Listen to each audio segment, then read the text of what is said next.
Live from the City of Angels, you are watching MMT's Emergency Edition. This is a breaking news Friday night, live from the City of Angels.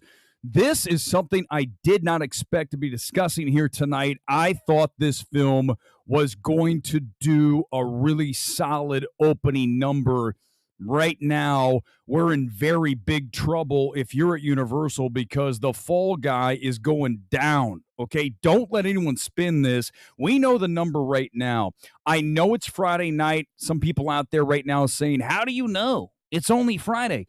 Because we have sources, and I'll be honest with you, the best is Deadline. Nobody's better than Deadline at getting these numbers and getting them right early. And right now, they have today at about 10.3, 10.4 million. May go up just a little bit, won't go up much higher than that. They don't miss by much. That would put this, if you go to a multiple of the Lost City. Let me explain what a multiple is. So you take the Friday number and then you multiply that out for the 3-day weekend, and we get a really good estimate where this film will be. So if we take what the Lost City did, and we're going to talk about that film and this film because obviously they're very comparable, you're going to get about $27.5 million for this debut. What I want from you guys here tonight, because this is something that is such an MMT topic. It is right in our wheelhouse. It's theatrical, it's box office, it's film, and it's how it's being received by the audience, and this film is not. I'm telling you, this is a $125 million plus movie. When you throw in possibly more on that, they're getting a tax credit because it was all shot in Australia. You're looking at maybe 135, maybe higher. Some sources saying $150 million. If this ends up at about 28 million this weekend, if you get a solid multiple, again, going back to the Lost City, ended up with about a 3.5 multiple, got to 100 million off a $30.5 million debut. This will be 28 if it's lucky. So we're looking at under $100 million stateside. And then if it matches what the Lost City did overseas, you're looking at about another 85 million overseas. It did less overseas than it did here in the States. That will mean this will finish, if it's lucky, and it follows the path of which turned out to be a successful film. You go back and look at the Lost City, you're looking at around 175 million if it's lucky at this point. I thought, and didn't you think, that this film would be at least at $50 million. Now, let me explain. You are looking at two huge stars. Now, we're going to talk about box office performance of both Ryan Gosling and Emily Blunt here momentarily. But let's just talk about where we last saw them. We saw Ryan Gosling nominated for supporting actor as the really it guy of last summer and continued all the way through this year when you looked at Saturday Night Live, that performance that was so well received. This is white hot stuff from Gosling, 1.4 billion plus worldwide on Barbie. Now, I will concede to you that not everybody went to see Barbie to see Ryan Gosling. In fact, you could argue he was just part of it. No, we can go there. I don't mind. But it doesn't matter. You get a shine off of that, right? You get a $1.4 billion film. You get the nomination. You get all of this hype. And then it turns into, what the hell's happening here? 27.5, 28 million on a movie that costs 125. Remember, if this film is to be profitable from a theatrical standpoint, you're looking at least 2.5, maybe 3x, okay, on the multiple, on the budget. So that means we're looking at 375 million on the low end to be, well, that's on the high end, you get 3 times 125. But if it's 150, you're looking at 450. If we scale that back a little bit and say 2.5 multiple, you're still looking at a situation where this film will not make money for Universal. And the question for me here is why? What happened? I know that we're in a different world now. When you look at box office and stars and movie stars that make people get out of the couch, get out of the house, and go to the movie theater. Are we in a spot where Jerry Seinfeld said, as we discussed last Sunday here on the Sunday Evening Spectacular MMT, where he says that movies have lost their cultural significance? I would suggest that this weekend is a very frightening realization that he may be accurate when Seinfeld says that very statement, because this is not the way you want to start your summertime movie-going season. Now, as we look ahead, we'll talk more about this coming up on Sunday night, but just quickly, I mean, obviously the big film this summer is going to be Deadpool Wolverine. No question about it. I think if you go number 2, you're going to look at a Twisters. But this summer is not going to be like last summer. We're not going to have a Barbenheimer. And that was a situation that we may never see again. We discussed it so often here throughout the months that film and both of them were in theaters doing the damage they did. You look at Emily Blunt coming off of Oppenheimer at $950+ million worldwide, almost $1 billion. Between the two films, over $2 billion, and you're ending up with a film that's at $28 million. So the autopsy here, as my alarm goes off telling me we're supposed to be live, we're early. We have to discuss what is going wrong. And I need comments. I want anything that you have, but I definitely will concede to you that we do not live in an era where movie stars drag asses into seats at the multiplex. It is IP. I think one of the mistakes that you see happening here with Universal, there's so many. A huge one. Okay, forget the Fall Guy, the TV show nobody cares about. That's an issue. It should have nothing to do with the Fall Guy. It should have just been called Stuntman, right? Something just generic. That would have been better, I think, in this scenario. But the biggest mistake that Universal made, and I'm telling you here tonight, I would be firing people right and left for this decision that Universal made to debut this film at South by Southwest. Now, you're going to say, what does that matter? Someone came into my tweets today when I was going off on all this saying, what does that matter? Use your brain. Don't come after me with shit that you got to think, man. Why does it matter that they debuted it at South by Southwest and not this week? Literally Monday night, this week. 4 nights ago. Why? Because when you get buzz built for a film, you want to take advantage. You want to seize that and then capitalize on a big opening. Why in the hell, Universal, did you debut this at South by Southwest 2 months ago? When you had all the shills there. Oh, it's the best movie. My God, Gosling, Blunt, the chemistry. This is... And then it died. 2 months. Not 2 weeks. Not 2 days. 2 effing months. That is unforgivable. And whoever made the decision at Universal has to be out of a job. Not sort of. You are fired. You're fired tonight. On Friday night, I'm making a call and you're out. That was the dumbest decision I have seen a studio make, certainly of late. I mean, this is embarrassing the way this film was rolled out. A total disservice to a film, not a great film too. Believe me, you guys go back and watch my stream for reaction. You know I do not love this film. But here's the thing that you guys know about me. I'm objective. I'd be saying the same thing tonight if I thought it was 9.5 out of 10. This film is arguably bombing here tonight, and we need to do an autopsy. We're going to have more. Certainly Sunday night, we'll have a really good snapshot. I would suggest you go into comments here. Tight stream tonight. It's not only this, nothing else. There's a lot I want to talk about. This is the biggest thing. We don't need to worry about anything else.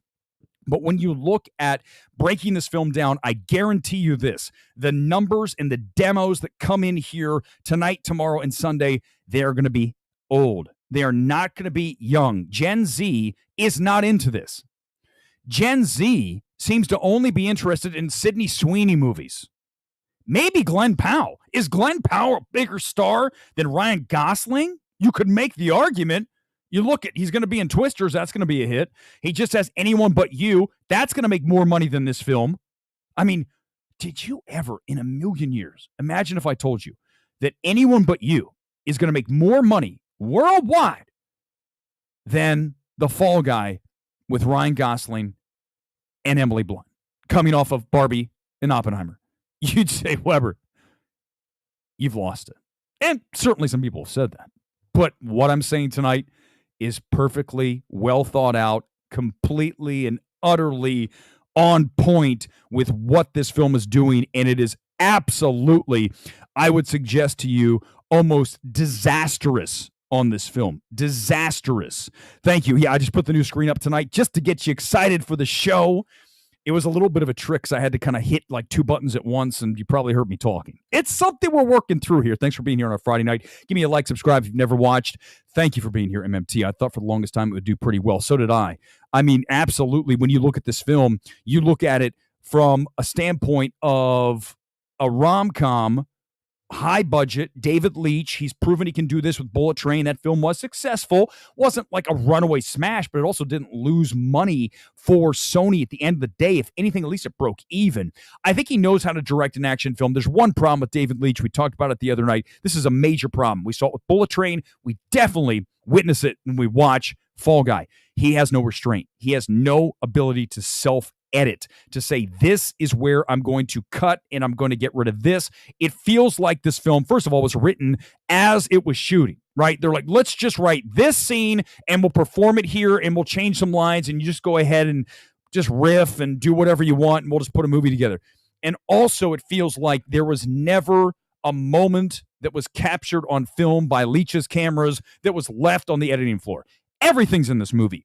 It's kitchen sinked, and as such, you suffer. So that's the other thing. It's got a lot of issues, right? It's not one or two things. But I think what's fascinating about this is the fact that there are so many components that are coming into this film not doing what we expected. And make no mistake, this is a huge disappointment. There is no spinning this. I know no one's on this channel is dumb enough to come into the comments and say, what are you talking about? This isn't disappointing.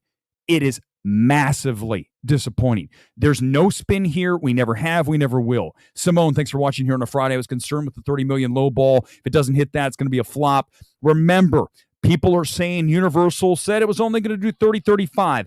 Let me explain for the 150th time here on MMT. Studios low ball their estimates because they want to manage expectations. They don't want to tell you this film's going to open at 45 and it opens at 28. That would be a disaster. Them saying it's only going to open at 30 because they know it's fucked. And they're like 28, that's close enough. Okay, when you go back and you look at the Deadline article, let's go look at it again.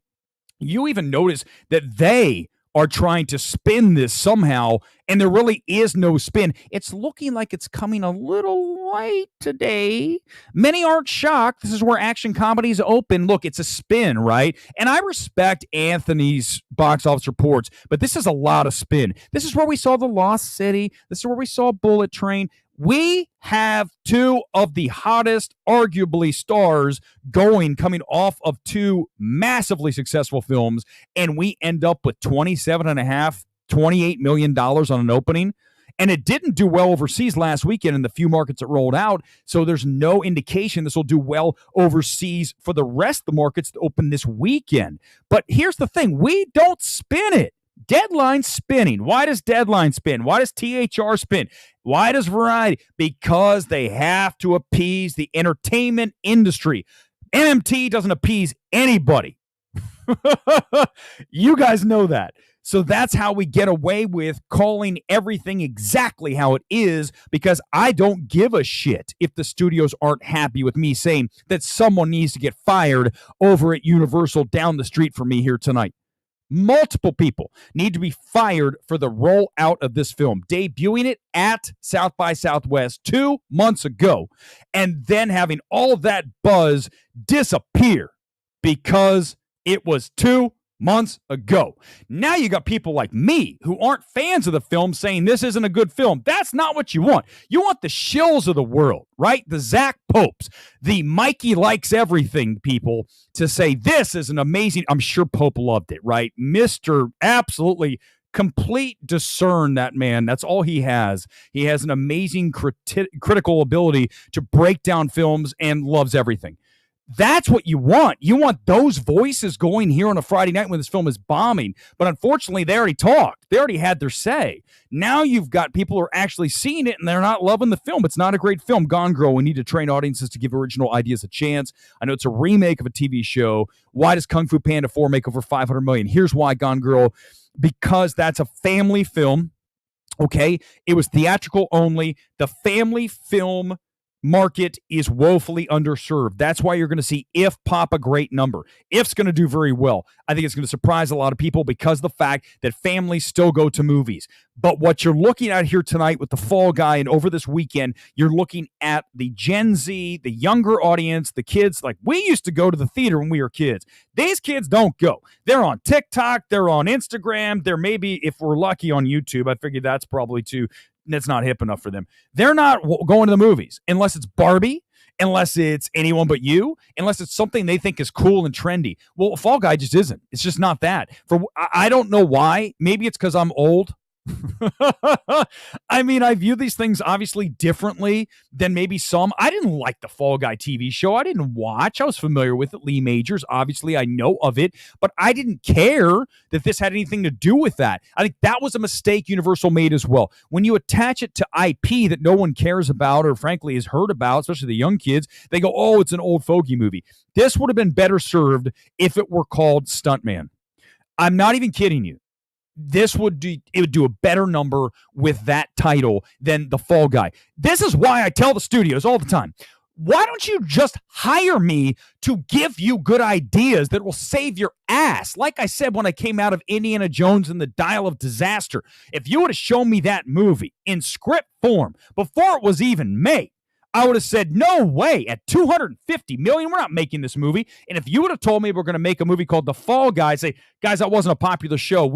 I like the idea of a stuntman and his love interest with the first-time director. Of course, I like that as a movie guy. But let's not call it The Fall Guy. Let's call it Stuntman. Let's call it anything but The Fall Guy. These are the ideas that need to get through to the executives. And let me tell you again, for the 150th time on MMT, this town is full of executives who don't know shit.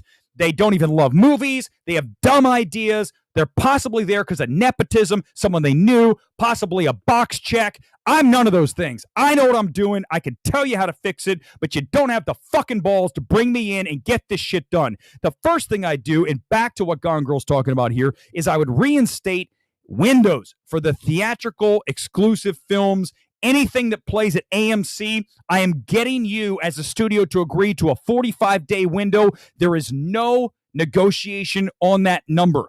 The problem that we have, and this is what Gone Girl's talking about, I mentioned it this morning on Twitter, is the fact that when you give these movies to people at home 17 days later, like Universal does, or 30, or 40, I'm asking for 45-day window. When you give it to them 17, you're telling them stay home. I would love to have a 60 or a 90-day window like it was in the past. Studios will not do that. 45 is splitting the difference, and I'm not budging off the number. I'll start at 60. I'll move to 45. That's our number. That's what we're doing. And no one at AMC has the fucking cojones to say that shit. You got Adam Aaron making $20+ million. That ballless bitch is out there saying, oh, well, get in there and tell the studios you're giving us a 45-day window. End of discussion. Because now you have leverage. And the fact that that guy gets paid $25 million and can't get a deal done like I'm talking about here on a YouTube stream on a Friday night is an embarrassment to this industry and to theatrical exhibition. Pathetic. Now I'm angry. You knew it was going to happen. You knew I was just going to go off at some point. And it was time. Everything I just said, by the way, wham, 100% accurate. They'll probably give us a 30-day window because it's a higher profile film. Ooh, 30 days. No, Sadvik, I'm not making fun of the comment. I'm making fun of the fact that, yes, maybe they'll give us a month, but 45 is 6 weeks. That means this wouldn't debut on pay-per-view, whatever you want to call it, streaming, at home.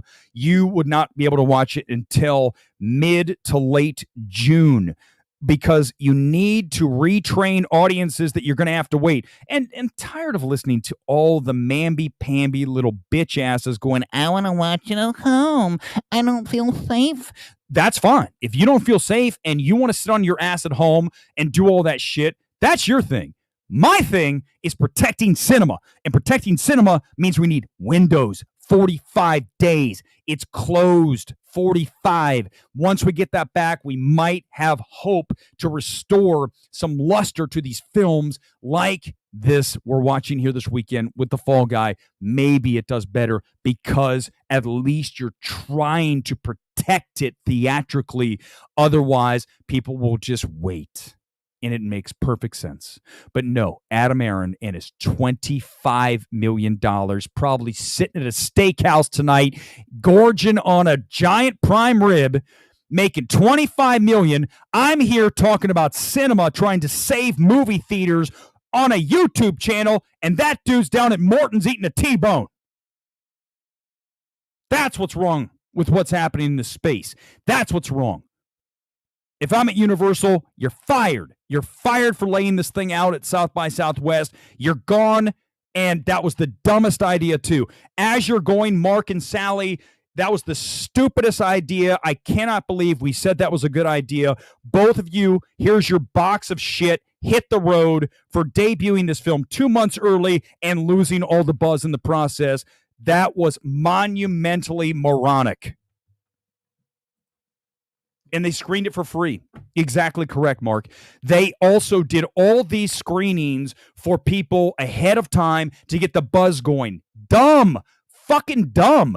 Just like we saw at The Flash. You don't give audiences movies for free and expect them to go out and pay for it weeks later. You're giving it to them. Why would you do that? To build buzz? You guys, I'm telling you, there are so many idiotic people that work at the studios here down the street from me at Disney, at Warner Brothers, at Universal, at Paramount, at Sony. Netflix doesn't even count. There's people in these offices who make some boneheaded decisions, and yet they're making 1,000 times what I make. Because 1,000,000 times, some of them, Adam Aaron, $25 million to chow down on his T-bone at Morton's and wash it back with a dirty martini on a Friday night, not giving a shit this film's going down, and not thinking we need windows. Let's go. Monday morning, 45 days. That's what I'm doing. 45 days, Monday morning. All the studios get on the line. We have a call. Weber's on the line. Hey, guys, what's up? Listen, you know me. You definitely know me. They know me. Here's the deal. 45 days. I'm going to give you guys a few days to think about it, but I'm telling you, as of August 1st, any movie that you want to show theatrically, it's a 45-day window. If you don't want to play, we're not playing your films at all. And the thing about that is, that is a massive risk. That takes serious balls to lay that out, and Adam Aaron doesn't possess it. He doesn't want to rankle anybody. I don't care about rankle. You guys know. You see how I act on Twitter. You see how I act on this channel. Do you think I give a shit about what they think about me?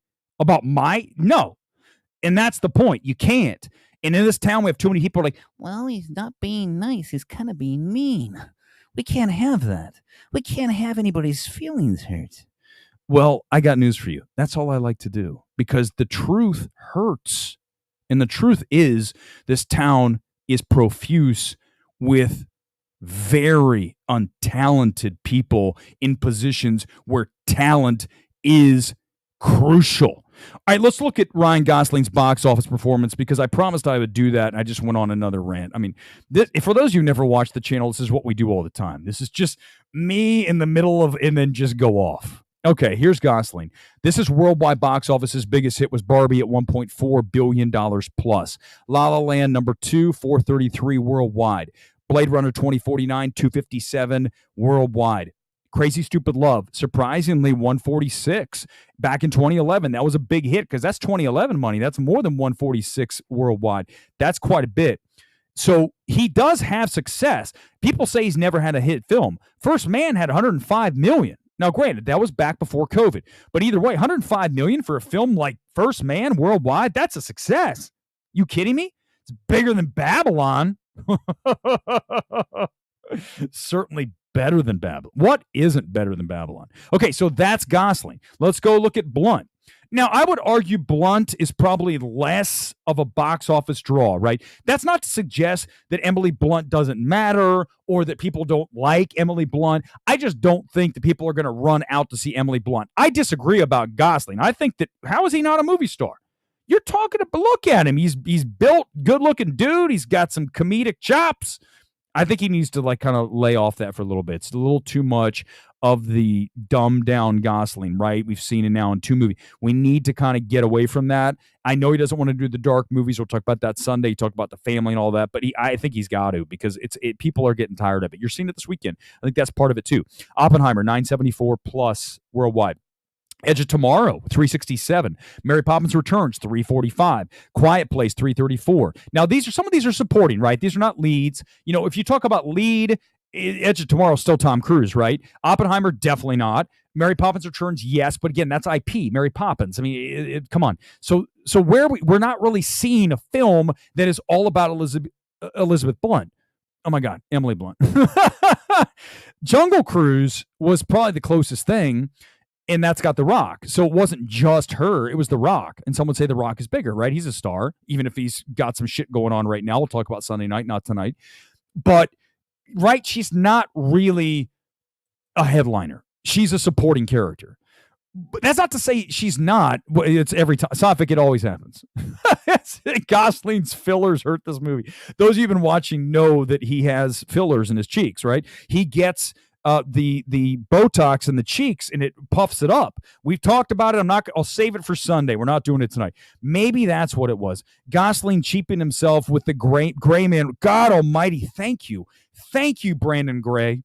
The Gray Man is an atrocity. If you want to go watch a stream where I lose my fucking mind for an hour straight coming out of the Gray Man, please seek that out on the MMT channel. I think there's been no night that was more violently angry than me emerging from the Gray Man premiere, and that was the beginning of the end for my relationship with Netflix. When they invited me to the premiere, didn't invite me onto the red carpet, and I understand why now, and then I absolutely savaged the film 15 minutes after getting out, just destroyed that film, saying it's exactly what you need to watch to learn how not to direct a movie.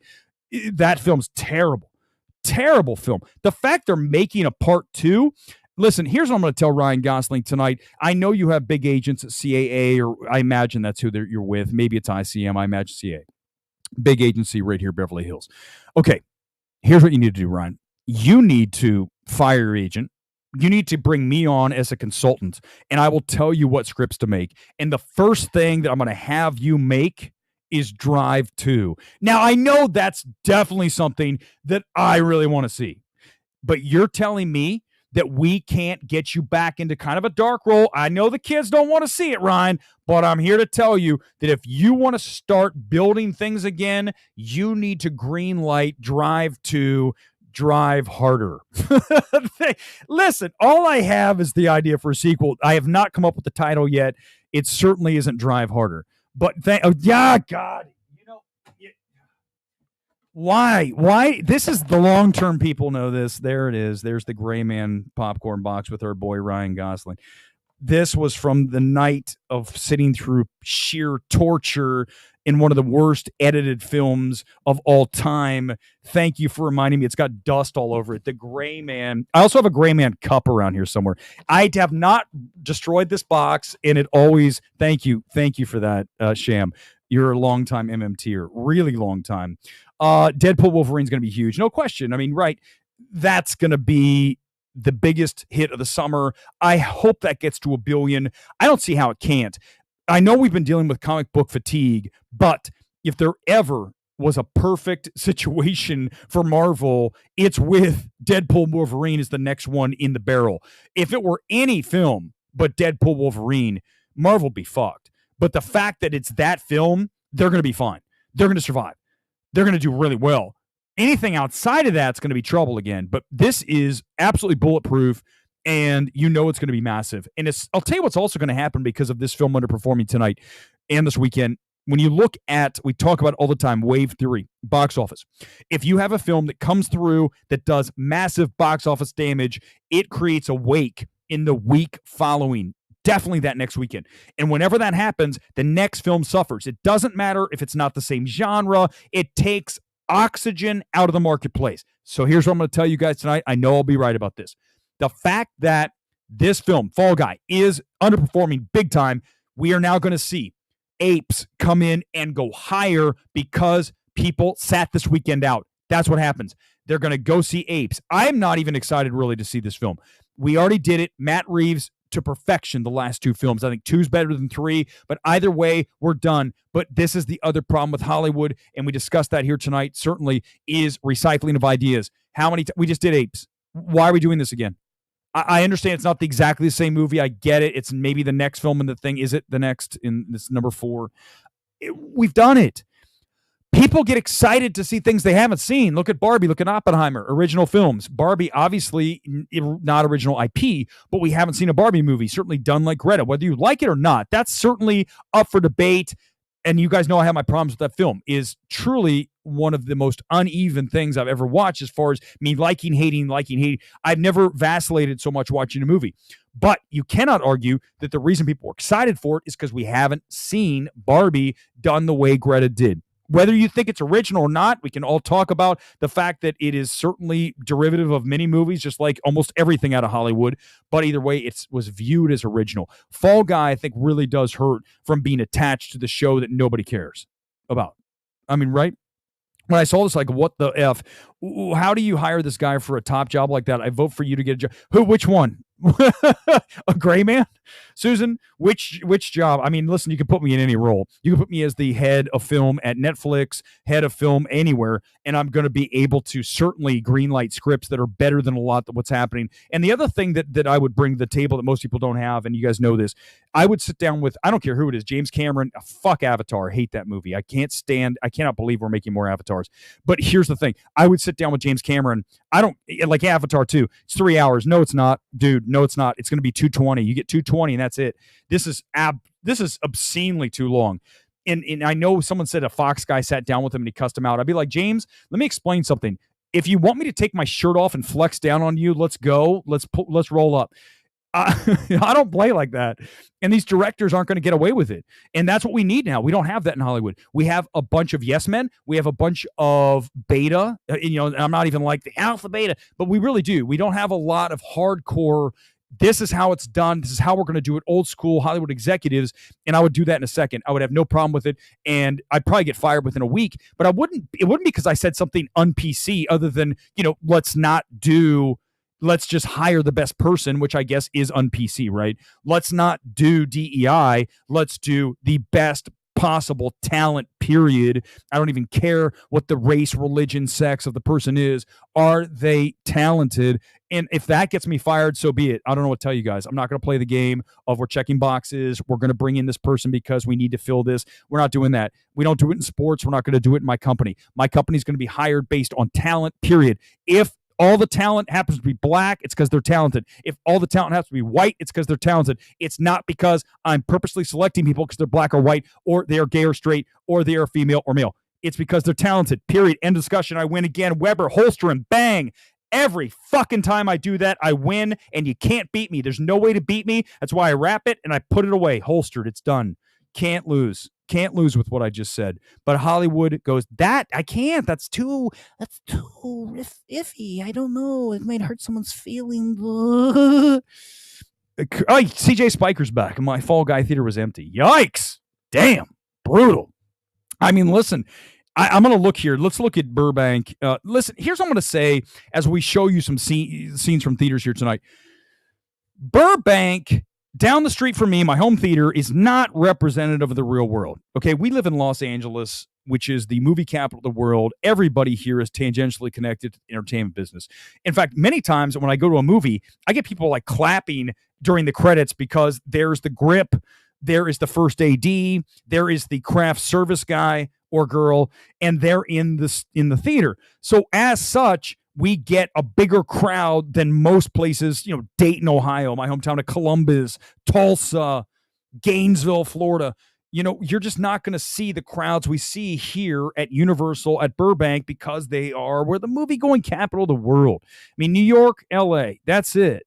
And look here, it's pretty solid for the IMAX, just went off at 8 o'clock, not sold out though. And I think the problem comes when we go and we look at this, when we get out of the IMAX, when we go to like a regular screening, let's go to a 9 o'clock laser. I mean, that's a small theater. Do you see how small that is? That's not a big theater. And it's mostly full, but it's Friday night. It should be sold out if this was a big hit. You look at, let's do one at Universal. Universal's got an IMAX 915. It's a gigantic screen. That's not that good, man. It's just not. I mean, when you saw Dune, that thing was full. When you saw Tenet, full. When you saw Oppenheimer, full. That was the only place in LA you could see 70 millimeter IMAX for Tenet and for Oppenheimer, I believe, for Dune. All of those did really well there. And look, this isn't even, it's like half full. Now, granted, I've said this many times at Universal, the further you get to the screen, the shittier your view is. It's a massive screen. And if you're up in that first 2, 3, 4 rows, you're fucked. You can't see anything. It's someone's nostrils. You need to be further back. Like the back row is like a normal mid row. That's how big that screen is. It's not really laid out very well. I still like seeing a movie there. It sounds unbelievable. Like when I saw Tenet there, it was just like, wow, damn. Especially with that run, with that score, with Ludwig's score. So that's the whole movie, right? Argyle. Oh my God, Argyle's terrible. This is better than Argyle, but I mean, come on, guys. Argyle's really, truly, again, someone at Apple should be fired for even making that movie. It's really bad.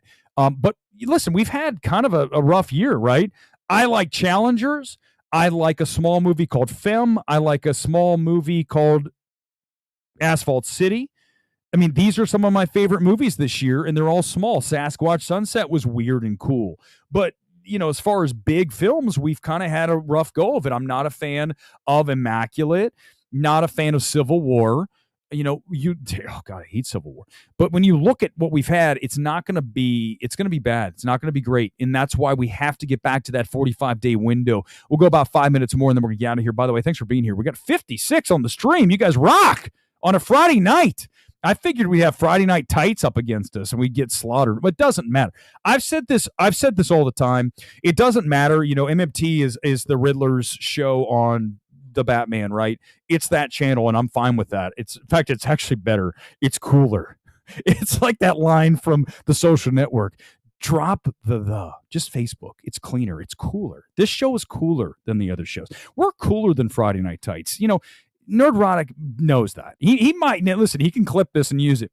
At the end of the day, one-on-one with any member of that clan that he has in there, this channel will win. One-on-one. I can't beat all 9 of them or 10 of them, but one-on-one, I'm telling you live, and you guys know it. I don't think they can beat me. I really don't. I know Campea can. Fuck, I could destroy that. It's like not even a game.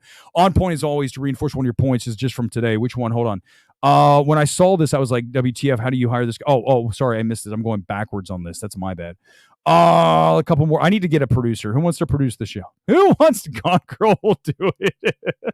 Oh my God. Oh jeez. Knox Gets. I saw that. The only person who saw that. Knox Gets Out. Whatever that thing was called. The Michael Keaton movie. It was so bad. Gosling thinks nice guys fail because of Angry Birds. He's clueless, man. Brandon, that's such a bad take. I've never really discussed that. It has nothing to do with the nice guys. Those two things are not even connected. The fact they open on the same weekend, that's fine. But he needs to get educated on how film audiences work and movie going if he thinks that that's why the nice guys disappointed. It's not because of Angry Birds. That's like truly not owning up. Own your shit, Ryan. The Nice Guys was not, people just didn't want to see it. That's just the end of the season. I think it looks like that's where we are here this weekend. People just don't want to see the Fall Guy. And, is that Ryan Gosling? I don't know, but I can tell you this as we go just another minute or two. Here's what I'll leave you with here tonight. Ryan Gosling's career takes a sizable hit with the performance of the Fall Guy that we're seeing this weekend. I will not allow anybody to spin that any other way. I've talked, by the way, to Ryan Gosling multiple times at events. I told him he needed to make Drive 2. So I've had that conversation with him. He knows that. He's at least heard it from somebody.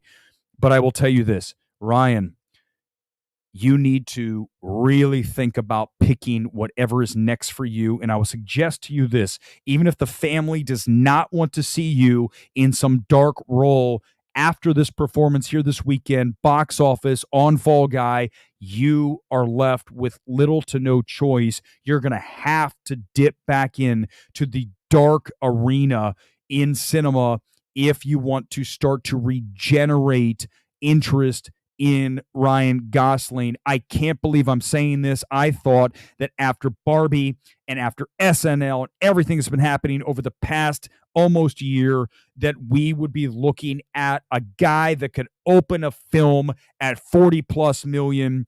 And unfortunately, it's proven not to be the case here this weekend. We're looking at 28. We'll discuss it more on Breaking Box Office Sunday morning here about 9:15 LA time. And then Sunday night, 8 o'clock, back here live. We'll go over an hour discussing this, all the comments, get them in early and often on Sunday night, and we'll get to them. Until then, I'm burnt.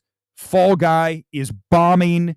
Don't let anybody tell you differently. There's no spin to this, and it is a really bad night for Universal, a bad weekend.